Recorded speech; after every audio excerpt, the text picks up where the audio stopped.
Oh my, was that a knight? Is this a dwarf?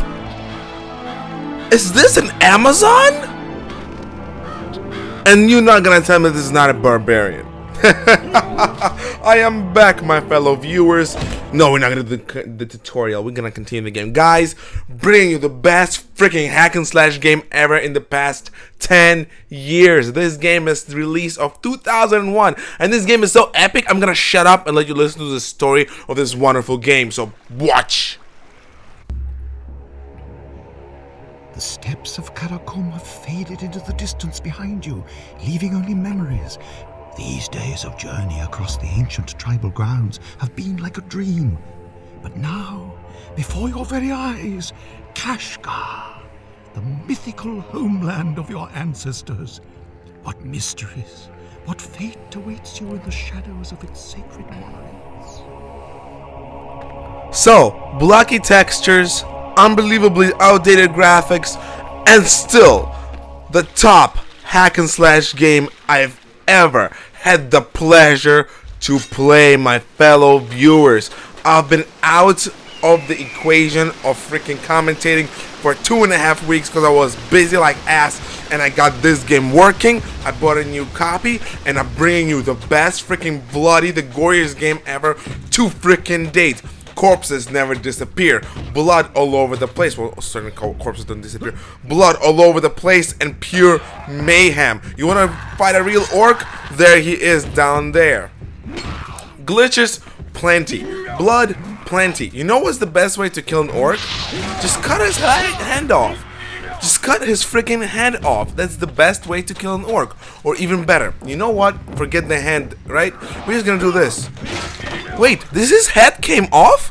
Is this PG-13 or is this an R-rated game? Guess what? 2001. I don't think there is a rating on this game. Oh wait, I'm looking at the game right now. Oh wait, 18 and up. But this is the case from nowadays. So obviously there will be a rating. But when I got this game first back in Ukraine, I got the Russian version of this game.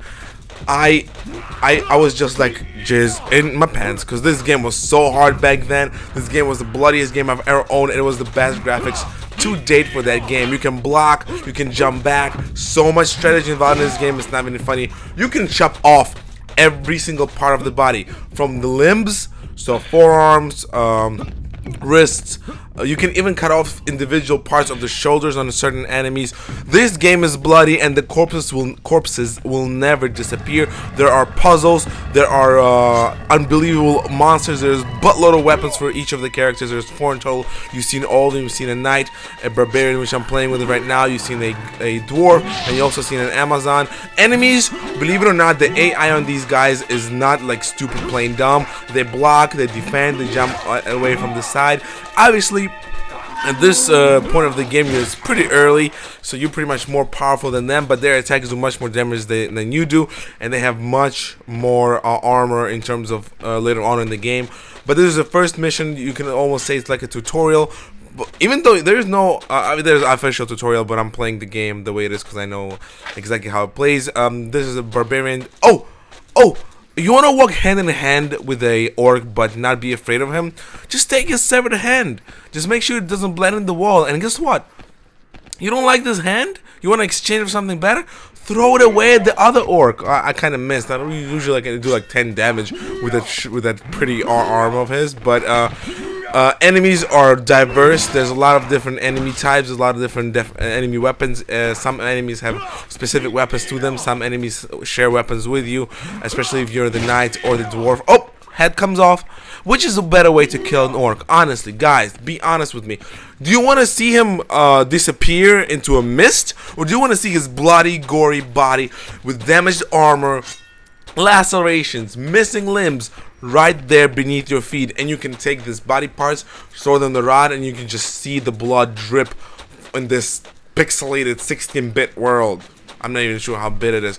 Yes, the animations are not perfect, but this game is worth every single penny. This game is worth every single minute you play in it, because this game is just pure epic. As you can see, the attacks are extremely powerful on the enemies. That weapon that he uses has like 3 damage, but he brings up to all the way to 8, so it's like 5 damage extra, and that's like unbelievable on enemies. You do level up. This is hardcore, straightforward RPG game. Well, I wouldn't say RPG. It's not role playing. It's just an RPG role playing game. Yeah, you don't need to waste no attributes on certain abilities. You just level up. You get more health. You get more energy. You're good to go. There is no mana. There is no magic in the game. There are health potions, and that's about the extent. There are magical weapons in the game. They have special abilities, but right now I'm using obviously the first weapon available for the barbarian, which is this sword, the amazing sword he has. Obviously, the beginning mission, he's gonna have only few enemy types to fight. However, barbarian does have a very wide range of enemies in the first mission to give you all different scope of battle going on. This mission took way more than I wanted to. Once again, head comes off. There he is. I don't know how you guys don't love it. By the way, if you see a dead body, you can continue slicing it open. I'm probably not going to give an example right now, but you see him lying down there, I can cut off every single body part of him that is still on the ground and still be like epic. As you can see right here, life potion. Traditional red color to signify health and so on.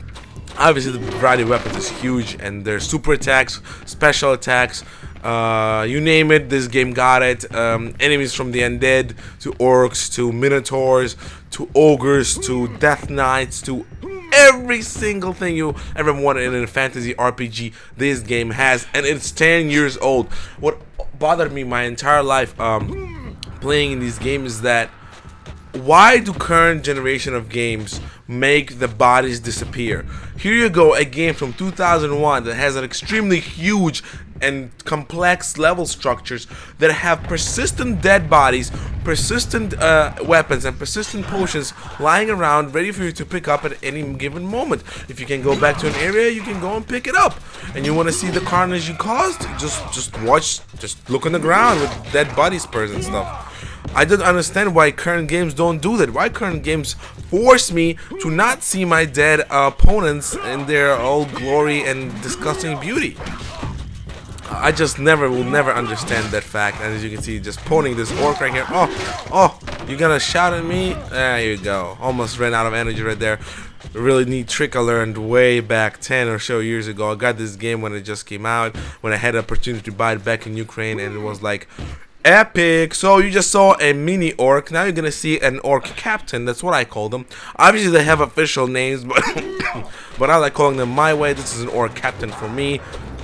He has much more health, better armor, and he also has a much better weaponry at his disposal.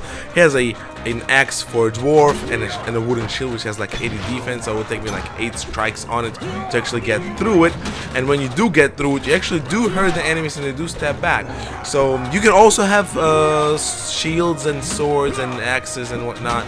You can even have bow staffs, which you've seen before, which was not from my maybe you didn't see it. Yeah, I probably didn't see it.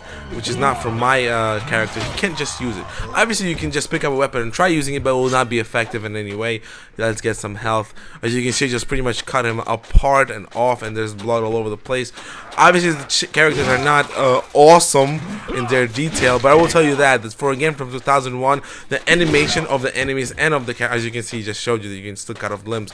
Animation of characters is purely epic. What this game does, the amazing stuff, is lighting. For its age, this game has superb lighting, even by today's standards. And if you don't want to agree with me, that's fine by me, but don't come crying to me when you say, "Oh my God, Mad Cow, you were so right." Oh no. There's a lot of secrets in this game. There's plenty of weapons to find, secret weapons, secret stashes. I really never ever found all of them myself, but I know a few here and there. As you can see, level 2 orc really wants to get a piece of my booty. Obviously I'm a barbarian, so there's no way he's gonna beat me. You can see he deflected and attacked me right at the correct moment, which is, to me, that is an AI capable of beating players today. Because guys, players today are not really the kind that you really want to go against in chess, because that will not be an enjoyable duel for you or them, because it'll be too easy for you and too hard for them. So as you can see, the environment and the areas are very detailed. There's a lot of them, and here we are seeing a dead orc, and oh my god, is that a zombie? No guys, it's not a zombie, it's a mummy, it's an undead. Zombies are a current generation of things. They're not really existing in sci-fi world. In sci-fi and fantasy both, by the way, they're not zombies. They're considered to be undead, and they're pretty much not stupid. These guys just really slow because they're stupid and slow. The beauty about this game is that no matter how tough the opponent is, they always have a weakness. For example, a zombie, if you have a lucky strike on them, it doesn't have to be a critical hit. There's no such thing as critical hits in this game. If you're lucky enough to get a strike on the opponent at the right spot, he will go down with one hit no matter how much health they have. For example, if you cut off a zombie's leg, there's nothing you can do. However, you can cut off both of his arms, and still he'll, as you can see right now, he's still gonna be alive. Why? Because he has another special attack which is called barfing. He pretty much poisons you with his barf. Likewise, you can see no arms, but he's still alive and walking. But the moment I will cut something vital off or get his health down, he's gonna go down. You cut his leg off, he'll go down right away. You cut his head off, he'll go down right away. There are enemies that don't even have heads. I don't think they do anyway, but this game's variety is pretty cool. Obviously, there's standard things in this game you will see in the future. I plan on doing the whole walkthrough just because I enjoy playing this game. If you guys thought I enjoy playing all the games that I commentate over or review or whatever, you're probably wrong, because I myself do not find all the games. As you can see, head cut off with this third slice. He had more health than I had attack on my weapon. They do not block, obviously, because they're quote-unquote undead. They pretty much don't really care. They're already cursed enough.